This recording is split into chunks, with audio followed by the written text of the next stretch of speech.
Thanks for joining us on Conversation with Cardinal Dolan. I'm Monsignor Jim Vaughn, and we're now joined by Bishop Gregory Mansour, the Bishop of the Eparchy of St. Moran in Brooklyn, who just wrote a pastoral letter, "The Man of God is a Man for Others." Welcome to the conversation. Glad you're here, Bishop. Thanks for coming back. Thank you so much. Good to have you, Bishop Gregory. We always Evan. appreciate you. So he's our neighbor right across the river. Absolutely. Because the cathedral for the Maronites is over in Maronite Catholics is over in Brooklyn.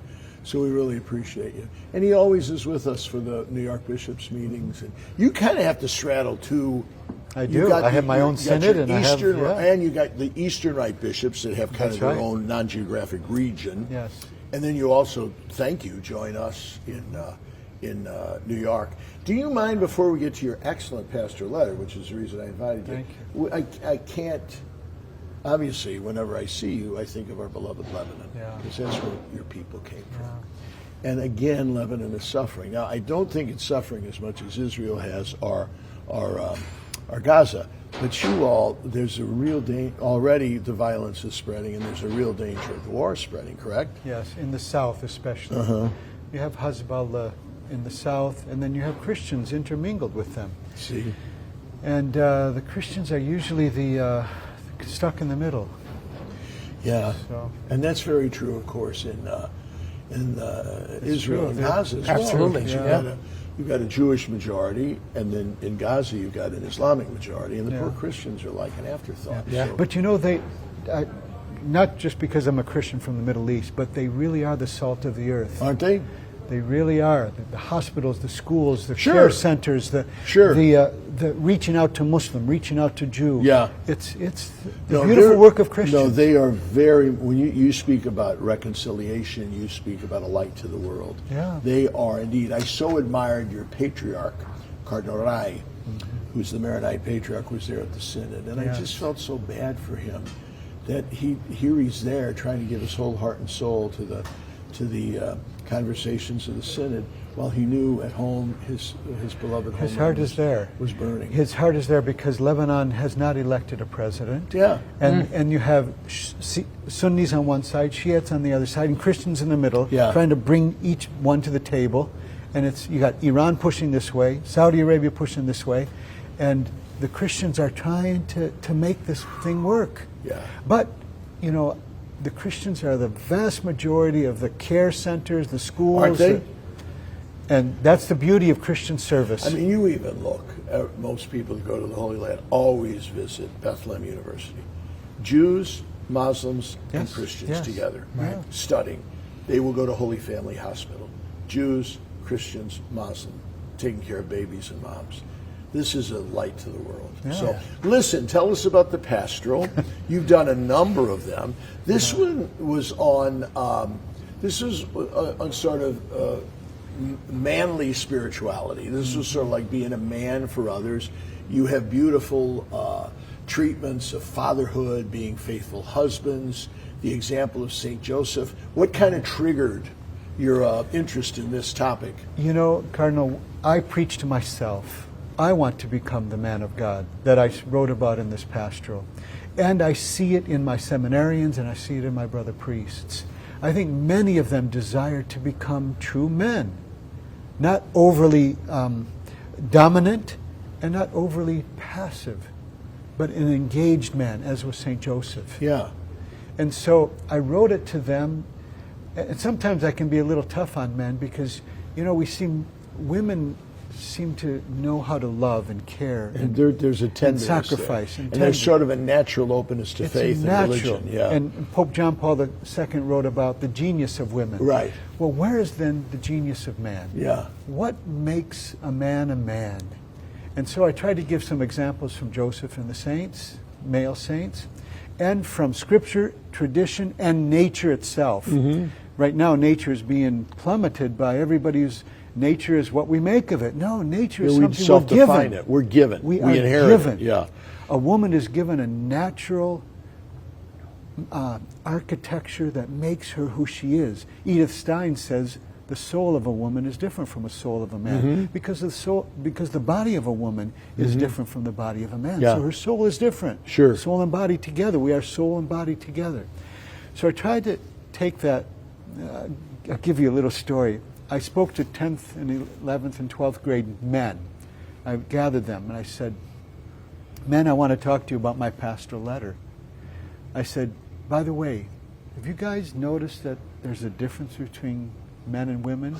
Oh, yeah, Bishop. We notice, but we try not to look. Oh, yeah. I said, it's important to notice there's a difference. Therefore, let me ask you this. When the woman is at her most vulnerable point, when she is with child or delivering child, what would be your role? They didn't bat an eye. To protect, to guard, to provide, to make sure she's okay, to make sure the child... That's planted in us, isn't it? It's deep within us. Yeah. It's the Although genius culture of tries to deny it. That's right. You know it? And then I talked to them about toxic masculinity. And there's also a toxic femininity, Sure there is. too. Yeah. So how to be a man who is engaged but not dominant. And I talk about servant leadership in the example of Christ. Servant leadership is the only way that a man should lead There you the go. world. Yeah. I love it, and it's a humdinger. And before you leave, we got to tell folks how they can get it. This is interesting because at the synod, you were one of those that elected me to go, so I tried to take it seriously. It was kind of dominated by women's issues. And we finally, at one of my small groups, a woman said, you know, I'm more concerned about the role of men in the church. She said, now she comes from the Philippines, she was speaking, she said, women run our church. We love our priests and bishops, but on the local level, home, school, healthcare, parish, women. And men are sort of marginalized. And I don't feel sorry for them because they're more than willing to let the women do it all. And she said, we've got to get the men engaged. I mean, you remember Tom Olmsted? Sure. Phoenix. He always inspired me, just as a person and as a bishop. Yes. He wrote Into the Breach. The Knights of Columbus, Oh, I they remember took that. it up. Yeah. And they took it up as a way to Remember? engage men. Yeah. And then I didn't hear anything else. So I wanted to speak into that world as a man to other men, to say, listen, stand in the breach. Yeah. You have a role. Speak to what about, I forget, obviously read the pastoral, but I forget if you talk about the paternity of priests, the spiritual paternity. I did. Okay. A little bit. Not as much. I talk more about a servant leadership. I mean, we call our priest father. That's right. We don't call him reverend. We don't call him minister. That's we don't call him right. parson. And okay. To me, that's one of the reasons why I wrote the pastoral, because I want to be a better father. I don't want to be a CEO. I don't want to be a policeman. I don't want to be a lawyer, a lawyer a or manager. a professor, a manager. I want to be a father to my priests, to my seminarians, to my people. And I want my priests to be the same. Yes. Yeah. And I want my fathers in the parishes with their children to be true fathers. Interesting too. We're on thin ice here. But don't women expect that too? They want a certain manliness They do. that is not smothering, That's that is right. not domineering, that is respectful and collaborative. But can I speak about my own father? Sure. My own father always took the initiative with my mother to make the relationship better, because he knew my mother was good at relationships. And so the relationship between him and her, he took the initiative to always make it better. He took her on vacations. Wow. He supported her in the home. He respected her duties in the home. He respected her when she went out to work and she went out to get an education beyond what she had. yeah, So see, it's thank you for that. How can folks get it?